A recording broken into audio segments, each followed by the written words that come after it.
war weyn oo farxad leh ayaa ka yimid dhanka iyo dowladda Turkiga. Wasiirka kheyraadka iyo macdanta dalkaasi ayaa waxa uu sheegay in dowladdiisu ay markaan heshay natiijo weyn oo ku aadan baarista shidaalka Soomaaliya kadib markii natiijadu ay soo dhamaatay. Wuxuu sheegay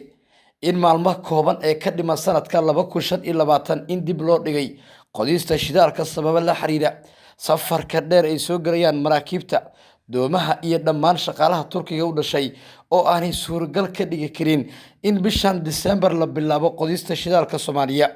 Wasiirka ayaa qoraal dheer laga qoray wareysigiisa waxaa ka muuqday in uu si toos ah uga warbixiyay arrinta ku aadan shidaalka Soomaaliya waqtiga la soo saarayo isagoona carabka ku dhuftay January 2026 in shidaalka Soomaaliya la soo saarayo. Turkiga ayaa dhamaadkii 2024 waxa uu sheegay in bisha December oo hadda horaanteeda lagu jiro in la bilaabi doono shidaalka Soomaaliya soo saarkiisa, laakiin dowladda Turkiga oo warkaas laga sugayay ayaa ugu dambeyn natiijo weyn ka soo saartay marka la eego xaaladda iyo waxa hadda arrintaas ku soo beegay. Wasiirka waxa uu tilmaamay in ay ahayd in la soo saaro waqti hore isagoona carabka ku adkeeyay in amniga badda ceelasha shidaalka Soomaaliya gacan adag lagu hayo. Dowladda Turkigana ay markaan ku guuleysatay 100% in ay maamusho goobaha ceelashaasi shidaalka laga helay sida uu sheegay wasiirka kheyraadka iyo macdanta Turkiga.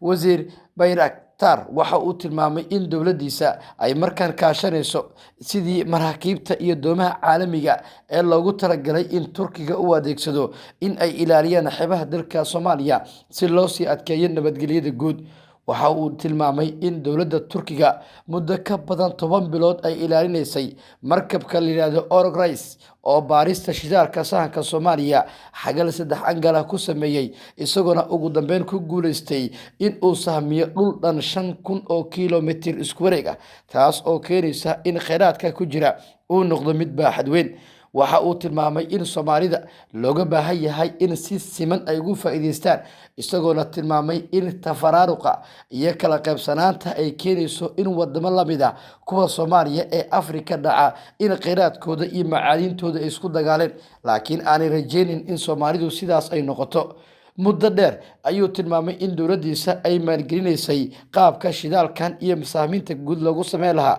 siday xaqiijiyeen ilo wareedyo kala duwan. Muuqaalka hortiina ka muuqda ee warbaahinta Xuraansa idiin tabinayso waxaa ka muuqda kheyraadka dabiiciga ee Soomaaliya sida Turkiga ugu waramay wasiirkooda macdanta iyo kheyraadka isagoona sheegay in arrinta amniga Soomaaliya badda aanay ahayn mid sahlan isla markaana dowladda Turkiga oo kaashanaysa dowladda federaalka Soomaaliya inay ku guuleysatay sidii marka hore amniga gacanta loogu qaban lahaa. Waxa uu tilmaamay in jidad iyo qardajeexba aanay xilligan lahayn goobihii ceelasha shidaalka Soomaaliya, laakiin wadooyin toos ah ay leeyihiin. Laakiin marka la eego dib ugu laabashadiisii xilligii howlgalkan ay bilaabayeen, waxa uu tilmaamay wasiirkan in aanay xaaladdu sidaa ahayn oo ay ku tageen goobo ay adag tahay in laga soo saaro shabaagta iyo qashinka culus ay ku shubeen wadamo qaarkood kol horeba ogaa in kheyraadkan dabiiciga ee ku jiro dhanka Soomaaliya uu yahay mid diiradda lagu saarayo. Saraakiil iyo mas'uuliyiin kala duwan ayaa waxa ay tilmaameen in xilliganba ay socdaan isku dayo iyo dhaqdhaqaaqyo kale oo dowladda Turkiga ay ku soo banaan saarayso shidaalka iyo kheyraadka kale ee dabiiciga ee Soomaaliya ku jira. Ila wareedyadan waxay dhanka kale warbaahinta Xuraansi u sheegeen in dowladaha Soomaaliya iyo Turkiga ay banaanka soo dhigeen ballamihii ku aadanaa in la soo saaro shidaalka, taas oo muujinaysa in yidiilo soo dhaweyn iyo qanacsanaan shacabka ay markaan dareemayaan marka la eego qaabka wax loo wado. Saraakiil iyo mas'uuliyiin ka tirsan dowladaha Soomaaliya iyo Turkiga ayaa waxa ay sheegeen in madaxweynayaasha Soomaaliya iyo Turkiga ay aadi doonaan dhanka iyo goobaha laga helay ceelasha shidaalka Soomaaliya kuwaas oo goobjoog ka noqon doona qaabka loo soo saari doono. Waxay taasi ka dhigan tahay in bisha January 2026 haddii alla na gaarsiiyo uu Soomaaliya ku soo wajahan yahay madaxweynaha dalka Turkiga Recep Tayyip Erdogan maadaama uu goobjoog ka noqonayo qodista shidaalka Soomaaliya. madaxweynaha Soomaaliya Xasan Sheekh Maxamuud ayaa dhigiisa Erdogan waxa uu u sheegay in xilligan Soomaaliya ay u baahan tahay inay ka faa'iideysato fursadda weyn ee hortaal